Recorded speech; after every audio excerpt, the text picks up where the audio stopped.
Hello everyone. तो आज हम लोग लीड कोड का count subarray with fixed bound problems करेंगे। तो प्रॉब्लम में क्या दिया होगा कि you are given an integer array nums and two integer min K and max K. मतलब हमें एक एरे दिया हुआ है और दो इंटीजर है, मीन के एंड मैक्स के दो इंटीजर है, ठीक है। उसका तो बोल रहा है कि fixed bound subarray of nums is a subarray that satisfies the following condition. The minimum value in the subarray is equal to min K and the maximum value in the subarray is equal to max K. मतलब हमें एक सब array find करना है। हमें array दिया हुआ उसमें से हमें सब एरे फाइंड करना है जिसका मिनिमम वैल्यू मिन के हो और मैक्सिमम वैल्यू मैक्स के हो। मतलब ऐसा सब एरे फाइंड करना है जो कि मिन के और मैक्स के रेंज में आता हो, ठीक है। मतलब कोई भी सब एरे हो उसका मिनिमम वैल्यू मिन के इक्वल हो, मैक्सिमम वैल्यू मैक्स के इक्वल है। और उस फिक्स सब एरे का हमें नंबर निकालना है, उसको हम फिक्स्ड बाउंड सब एरे बोलते हैं। उसका कितने नंबर ऑफ सब array that is possible in the given array वो हमें फाइंड करना है। सब array is continuous part of array. तो सब एरे क्या होता है कि मतलब एक कंटिन्यूस वे में एलिमेंट को हम ले रहे हैं, उसको मैं बोलते हैं। जैसे हम 1 3 5 2 7 5 है, तो जैसे हमने 1 लिया, फिर 1 के साथ साथ 1 3 हो गया, फिर 1 3 5 हो गया, 1 3 5 2 1 3 5 2 7। तो एक कंटिन्यूस वे में एलिमेंट को ले रहे हैं हम। ऐसे नहीं ले सकते कि 1 ले लिया फिर 5 ले लिया फिर 7 ले लिया, ऐसे नहीं। मतलब एक जैसे एरे में लिया दिया है और एक कंटिन्यूस वे में वैसे हम ले रहे हैं। अब यहाँ से जैसे हमने 3 स्टार्टिंग में 3 लिया, तो 3 के बाद 5 2, ऐसे 3 5 2 भी एक सब एरे हो गया, क्योंकि हम कंटिन्यूस वे में कंटिन्यूस एलिमेंट को हमने लिया है। तो इसी को हम सब एरे बोलते हैं और उसी नंबर ऑफ सब एरे निकालना है, ठीक है। तो ये हम एग्जांपल लेते हैं 1 3 5 2 7। ये ना 1 3 5 2 7 5। ये हमारा ये अरे मिनिमम वैल्यू 1 है और मैक्सिमम वैल्यू हमारा 5 है। ये सब एरे हमने बता ही दिया कि कंटिन्यूस वे में कंटिन्यूस एलिमेंट को लेना है एक साथ। जैसे 1 3 हो गया, 1 3 5 हो गया। तो एरे में जैसे जो जो एलिमेंट कंटिन्यूस है, कंटिन्यूस एलिमेंट है वो लेना। तो वैसे पता ही होगा आपको सब एरे, इतना एक्सप्लेन करने की ज़रूरत है नहीं। तो स्टार्ट करते हैं। तो हम जनरली देखते हैं कि हम यहाँ से अगर ट्रेवर्स करें, ठीक है, और यहाँ पे मैं हर एक एलिमेंट की ना मिनिमम, ये हो गया मिनिमम और हो गया सॉरी मैक्सिमम, राइटिंग बेकार लग रहा है। अब 1 से स्टार्ट करते हैं। 1 की मिनिमम वैल्यू क्या होगी, ये खुद, मैक्सिमम वैल्यू खुद। क्या ये 1 और 5 के इक्वल है? नहीं। 3 की मिनिमम वैल्यू यहाँ तक, मतलब सवेरे देख रहे हैं 3 से 1 से 3 तक सवेरे देखेंगे, मिनिमम वैल्यू 1 आ गया। यहाँ तक हम इधर से ट्रेवर्स करेंगे तो अभी तक मिनिमम वैल्यू क्या है, 1 है, क्योंकि 3 1 से छोटा है। और मैक्सिमम वैल्यू हमारे पास क्या आ गया, 3 आ गया। अब एक चीज़ देखो कि मिनिमम वैल्यू 1 है और मैक्सिमम वैल्यू 3 है। क्या ये इसके रेंज में है, 1 और 5 के रेंज में है? हाँ है। अब 3 और यहाँ पे कहीं पे आएगा, ठीक है। 1 है, हाँ 1 तो स्टार्टिंग में ही आ गया। अब देखो 5 आ गया। अब 5 की मिनिमम वैल्यू 1 है, मैक्सिमम वैल्यू 5 है। तो क्या 5 रेंज में है? हाँ। अगर हम इंक्लूसिव लें 1 5, ठीक है, तो ये हमारा एलिमेंट आ गया, मैक्सिमम वैल्यू 5 हो गया। तो अब एक चीज़ देख रहे हो कि ये जो हमारा सब एरे निकला 1 3 5 1 3 5, कि ये हमारा एक सब एरे हो सकता है जिसकी मिनिमम वैल्यू 1 हो, मैक्सिमम वैल्यू 5 हो? हाँ है।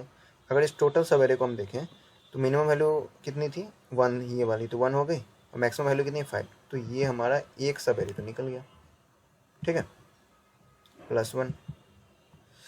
अब आगे चले हम 2 को देखें। क्या 2 को ये 2 क्या इसके रेंज में आ रहा है? हाँ, यहाँ पे भी मैक्सिमम वैल्यू, मतलब कोई चेंजेस नहीं आया, मिनिमम वैल्यू अभी भी उतनी है और मैक्सिमम वैल्यू अभी भी उतनी है, और ये रेंज में भी आ रहा है। तो फिर हमारा एक सब एरे ये भी हो सकता है 1 3 5 2, हो सकता है कि नहीं, क्योंकि रेंज में तो यही आ रहा है ना, 1 3 5 2 आ रहा है। समझ गए? अब आगे चलते हैं। अब देखो 7, क्या 7 रेंज में आ रहा है? नहीं, क्योंकि 5 से ये बड़ा हो गया। तो अब एक चीज़ देखो, अगर हम 7 को इंक्लूड करते हैं, अगर किसी भी सब एरे में हमारा 7 आया तो उस सब एरे को नहीं ले सकते, क्योंकि ये तो मैक्सिमम वैल्यू और मैक्सिमम वैल्यू 5 से बड़ा ही होगा। अगर 7 से बड़ा भी कोई एलिमेंट आता तो वो भी रेंज के बाहर ही जाएगा, और नहीं तो 7 ही बड़ा आ जाएगा, तो ये हमारे रेंज में नहीं आएगा और पॉसिबल सब एरे नहीं है। तो इस केस में हम क्या करेंगे, हमने यहाँ तक तो निकाल लिया था, अब हम अगेन स्टार्ट करेंगे, मतलब मिनिमम और मैक्सिमम को हम रीसेट कर देंगे। हमारा मिनिमम मैक्सिमम अब यहाँ से हम नहीं जाते जाएंगे कि जैसे यहाँ पे हमारा 1 आया 7 आया, वैसे तो फ़र्क ही नहीं पड़ेगा क्योंकि 1 7 ये भी रेंज में आया, बट फिर भी लेने का इसको फ़ायदा नहीं, और मैं 5 को भी नहीं ले सकता। अगर बाई चांस आगे चल के ऐसा नंबर अगर ये मिनिमम वैल्यू होता, ठीक है, तो मैं 5 को भी नहीं ले सकता, क्योंकि अगर मुझे सब एरे लेना है तो मैं ऐसा सब एरे पॉसिबल ही नहीं है क्योंकि बीच में 7 आ रहा है। तो अगर हमें कोई भी सब एरे अगर बनाना है जिसमें 7 ना हो, तो या तो 7 से पहले वाले सब एरे लो और उसके बाद 7 से बाद वाला सब एरे। तो इसमें इसके मिनिमम और मैक्सिमम से इसका कोई फ़र्क नहीं, इस पर कोई इफेक्ट नहीं करता। तो यहाँ से फिर हम अगेन स्टार्ट करेंगे और यहाँ से नेक्स्ट टाइम चलेंगे, ठीक है। ऐसा ही मिनिमम के केस में भी होगा। मैं कोई एक इस एग्जांपल के अलावा दूसरा एग्जांपल लेके दिखा देता हूँ। चलो मैं एक चीज़ करता हूँ, इसी को रिपीट करता हूँ, ठीक है। 1 3 5 2 7 5 था ना, देखो 1 3 5 2 7 5 again 1 3 2 5 1 3 2 5। चलो यही तक है। अब इसमें क्या होगा, इसमें भी हम मिनिमम वैल्यू 1 रखते हैं और मैक्सिमम वैल्यू 5 रखते हैं, ठीक है। क्या ये रेंज में है? हाँ, मिनिमम वैल्यू हमें कहाँ मिला, ये मिनिमम वैल्यू ही है, तो ये हमारा मिनिमम वैल्यू आ गया। ये मिनिमम वैल्यू यहाँ से स्टार्ट हो रहा है, मिनिमम वैल्यू यहाँ से स्टार्ट हो रहा है, और ये हमें पता रहना है क्योंकि अगर हो सकता है बाई चांस आगे चल के देखते हैं, धीरे धीरे समझ आएगा। वैसे 3 क्या ये हमारे रेंज में है? हाँ, कोई दिक्कत नहीं इसे। 5 रेंज में है? 5 रेंज में क्या, ये तो मैक्सिमम वैल्यू ही है, मतलब यहाँ पे हमें एक मैक्सिमम वैल्यू निकल के आ गया, मतलब एक सब एरे तो हमारा बन गया। अब हम अभी यहाँ तक सब एरे नहीं बना सकते थे क्योंकि हमें अभी तक मैक्सिमम एलिमेंट मिला नहीं था, सही है ना। रेंज में तो है बट मैक्सिमम एलिमेंट नहीं मिला था। अब देखो हमें मिनिमम एलिमेंट भी मिल गया और मैक्सिमम एलिमेंट भी मिल गया, मतलब मिनिमम से मैक्सिमम जितना भी होगा वो एक सब एरे बना देगा। तो हमारे पास एक सब एरे आ गया 1 3 5, ये एक सब एरे आ गया, ठीक है। अब हम आगे चलें, क्या ये रेंज में है? हाँ। क्या हमें मिनिमम और मैक्सिमम मिल गया? हाँ, मतलब हम इसको इंक्लूड कर सकते हैं क्योंकि फ़र्क नहीं पड़ता। अगर ये 5 के रेंज में आ रहा है तो हमारा मिनिमम और मैक्सिमम को कोई इफेक्ट ही नहीं कर रहा है। अगर इससे बड़ा होता, 5 से बड़ा कोई एलिमेंट होता तब इफेक्ट पड़ रहा है, या 1 से छोटा होता तब इफेक्ट पड़ता है। तो मिनिमम मैक्सिमम पहले भी मिल चुका है, तो इस पर कोई अल्टरेशन मिनिमम मैक्सिमम पे होगा ही नहीं, तो हम इसको आराम से इंक्लूड कर सकते हैं। तो हमारा एक सवेरे ये आ गया 1 3 5 2, ठीक है। अब हम आगे 7 को देखते हैं। अभी हमने डिस्कस भी किया था क्या 7 रेंज में? नहीं, 7 रेंज से बाहर है। 7 रेंज से बाहर है मतलब 7 को हम इंक्लूड नहीं कर सकते, और कोई भी ऐसा सवेरे पॉसिबल नहीं है। अगर हम 7 को किसी भी सवेरे 7 को इंक्लूड करते तो वो सवेरे हमारा सेटिस्फाइड सवेरे नहीं होगा। तो इस केस में हम क्या करेंगे, हमारा जो भी यहाँ तक था यहीं तक सवेरे पॉसिबल था। अब हम आगे जो बढ़ेंगे हम फिर से स्टार्ट करेंगे, जैसे हमने यहाँ से स्टार्ट किया था वैसे। क्या ये मिनिमम वैल्यू है? नहीं, ये मैक्सिमम वैल्यू है, ये हमारा मैक्सिमम वैल्यू है, ठीक है। क्या ये मिनिमम वैल्यू है? हाँ। अब देखो हमें मिनिमम वैल्यू नहीं मिला था, मैक्सिमम वैल्यू। अब यहाँ से हम फिर से स्टार्ट करें क्योंकि मैक्सिमम वैल्यू 5 आ गया, मिनिमम वैल्यू। अब ये दोनों मिल गया मुझे, फिर से दोनों मिल गया। अब कोई भी जैसे ही दोनों मिल गया हमारे जो आगे आ गया, भाई दोनों एलिमेंट तो हमें मिल चुके हैं, मिनिमम भी मिल चुके हैं, मैक्सिमम मिल, उसके बीच का जो भी होगा अगर सेटिस्फाई कर रहा है अभी तक, हाँ जो कि है 5 और 1 के बीच का ऐसा कोई नहीं है अभी तक जो रेंज है सेटिस्फाई कर रहा है, तो इसका मतलब 5 और 1 हमारा एक सवेरे वाला बन जाएगा, ठीक है। 5 और 1 सवेरे क्योंकि मिनिमम मैक्सिमम मिल गया। अब कोई भी ऐसा एलिमेंट नहीं है जो रेंज के बाहर जा रहा है, और यहाँ से हम न्यूली स्टार्ट करेंगे। अब ये एक हो गया पार्ट, और 7 को हम नहीं ले रहे, फिर से यहाँ से हम स्टार्ट करेंगे। ये हमारा हो गया। तो इसके पीछे वाले एलिमेंट तो लेना ही नहीं हमें क्योंकि 7 आ जाएगा तो वो तो गड़बड़ी है, तो यहीं से स्टार्ट करेंगे। अगर यहाँ पे मान लो 7 नहीं होता, ठीक है, और यहाँ तक अगर मान लो यहाँ पे ये एलिमेंट हम नहीं देख रहे, यहाँ पे कुछ अगर 2 होता, उधर मत देखना बस, यहाँ पे मान लो 2 होता तो हम इसको भी इंक्लूड कर सकते थे 2 5 1, जो कि हमें सेटिस्फाई करता, बट ऐसा नहीं पॉसिबल। थी हमें, इस पर भी आएंगे वैसे। अब हम 3 पे जाएँ, क्या 3 सेटिस्फाई कर रहा है? हाँ, जब सेटिस्फाई कर रहा है तो आराम से उसको ले लो, कोई दिक्कत नहीं है। 5 1 3 क्या 2 सेटिस्फाई कर रहा है? हाँ, आराम से ले लो, कोई दिक्कत नहीं है।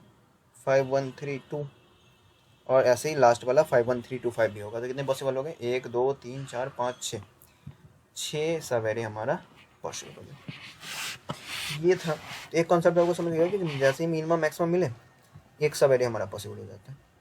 अब एक केस और दिखाता हूँ मैं कि हो सकता है कि कोई ऐसा एलिमेंट आए जिसमें मैं आपको चलो मैं एग्जांपल से समझाता हूँ। जैसे 1 3 5 2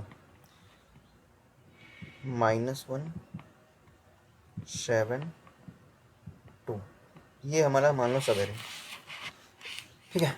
अब हम यहाँ से स्टार्ट करते हैं, हर बार करेंगे यहीं से स्टार्ट। तो क्या -1 रेंज में है? नहीं, 1 से 5 रेंज है, ये तो रेंज से ही बाहर हो गया।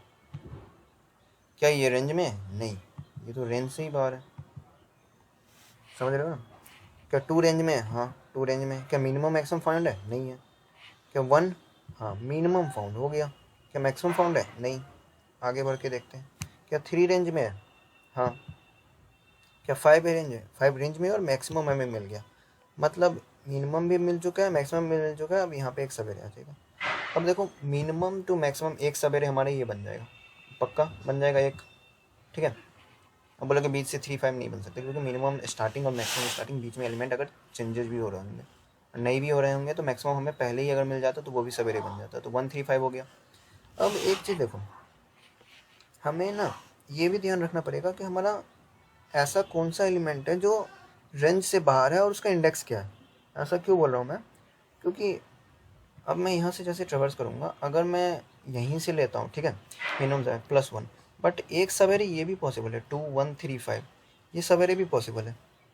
तो हमें एक चीज़ और ध्यान रखना पड़ेगा कि जैसे ही मतलब कोई भी एलिमेंट अगर रेंज से बाहर है तो उसका इंडेक्स हम ले लेंगे, लास्ट एलिमेंट जो भी मिला। अब इसका इंडेक्स था 0 और 1, ठीक है। और उसके बाद हम देख लेंगे कि इसमें से मिनिमम का स्टार्टिंग इंडेक्स कितना, 3, और ये कहाँ पे ख़त्म हो रहा है, 1। इसका मतलब बीच में एक और एलिमेंट है। कैसे? 3 -2 करेंगे तो यहाँ पे मतलब हमें समझ आ जाएगा कि 2 एलिमेंट ऐसे हैं जो हमारे आउट ऑफ रेंज है और एक एलिमेंट हमारा बच जाएगा, तो हम उस एक एलिमेंट को भी इंक्लूड कर लेंगे, ठीक है। तो ऐसा भी केस आ सकता है कि जिसमें मैक्सिमम पहले ही खत्म, तो हम सारे को तो इंक्लूड नहीं कर सकते, बट 2 को भी इंक्लूड कर सकते हैं, जितने भी पॉसिबल, ये भी पॉसिबल है। तो ये हमेशा ध्यान रखना। तो वैसे हम कोड करेंगे तो और समझ ही आ जाएगा। तो ये हमारा केस था। बाकी मैं कोड करके दिखा देता हूँ, वीडियो ज़्यादा लंबा हो गया। तो एक्चुअल में मुझे क्या क्या करना है, तो सबसे पहले तो मैं एक स्टार्ट लूँगा कि मैं कहाँ से स्टार्ट कर रहा हूँ। अब ये क्यों लूँगा कि यही वाला केस था कि जैसे कहा गया, देखो इसमें हम यहाँ से स्टार्ट कर रहे थे, फिर से अभी तो 0 से वैसे स्टार्ट कर रहे हैं, बट जैसे ही ऐसा एलिमेंट आ जाए कि उसको हम ले ही नहीं सकते हैं, तब तो हमें वहाँ से स्टार्ट नहीं, तो स्टार्ट इंडेक्स हम लेंगे एक। उसके बाद हम क्या लेंगे, एक हमारा आ जाएगा क्या, मीन स्टार्ट, मतलब मिनिमम कहाँ पे मिला, मीन इंडेक्स मिनिमम मुझे कहाँ पे मिला, 0, ठीक है। उसके बाद या ये स्टार्ट लेने की ज़रूरत भी नहीं है, मैं बताता हूँ। मैं यहाँ पे डायरेक्ट क्या करूँगा, एक ले लूँगा आउट ऑफ रेंज एलिमेंट, मतलब आउट रेंज नाम का एक पॉइंटर ले लेता हूँ, जो अभी इनिशियली -1 होगा, जो मुझे पॉइंट करेगा कहाँ से, कौन सा एलिमेंट से आउट रेंज स्टार्ट हो रहा है। मिनिमम इंडेक्स कहाँ पे हमें मिनिमम फाउंड हुआ, वो -1 नहीं रहेगा, कोई फर्क नहीं पड़ता। कहाँ पे मैक्सिमम फाउंड हुआ, ये, ठीक है, कहाँ पे हमें मैक्सिमम एलिमेंट फाउंड हुआ। अब हम लूप चलाएंगे इंट i = 0 से लेके i < nums.size तक, i ++। एक तो देखो, अगर हमारा nums i मीन के से छोटा है और nums i मैक्स के से बड़ा है, मतलब ये रेंज से ही बाहर है, इस एलिमेंट को नहीं ले सकते। तो हमारा आउट रेंज, अगर ऐसा कोई एलिमेंट है तो आउट रेंज हमारा क्या हो जाएगा, i, समझ रहे हो, आउट रेंज हो जाएगा i। उसके बाद इफ nums i = मीन के, अब हमें मिनिमम इंडेक्स मिल गया, क्या है min I D X equal to I. उसके बाद if nums I equal to max K, इसका मतलब मुझे मैक्सिमम आई डी एक्स मिल गया आई। उसके बाद अब आंसर में हम ऐड करेंगे, तो यहाँ से हम एक लॉन्ग आंसर ले लेते हैं, सॉरी क्योंकि आंसर में भी ग्रेटर देन पास हो सकता है, मतलब इंटीजर एक्सपोर्ट करके लॉन्ग वैसे भी रिटर्न भी हमें वही करना। आंसर +1 में अब मुझे ये बताओ कि मुझे मिनिमम इंडेक्स मिला, ठीक है। तो मिनिमम से मिनिमम इंडेक्स तक 1 एक सवेरे मैंने दिखाया था, और एक सवेरे क्या था, एक सवेरे का minimum of mean index comma max index minus out range